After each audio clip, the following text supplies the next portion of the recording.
صوبہ سندھ کی Peoples party کی حکومت سے پہلے ہی مایوس تھے.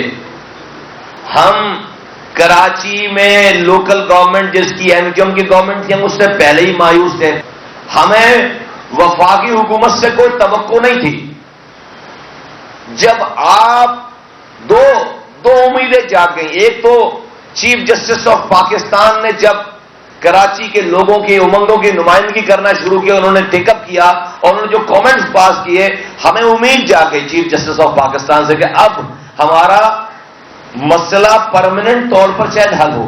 پھر اس کے بعد میں شکر گزار ہوں جناب آرمی چیف صاحب کا کہ وہ 2 راتوں 2 دنوں کے لیے کراچی آئے اور صرف کراچی کے مسائل کے اوپر انہوں نے آ کر گفتگو کی اور اپنی ڈائریکشن دی اور بات کی جو ہمارے پاس میڈیا کے ذریعے اطلاعات آئیں. تو ہماری کراچی والوں کی امید بن گئی کہ اب اس لیول پر کبھی بھی پاکستان میں کراچی کے مسائل کے اوپر توجہ نہیں دی گئی تھی, اب ہمارا مسئلہ حل ہوگا.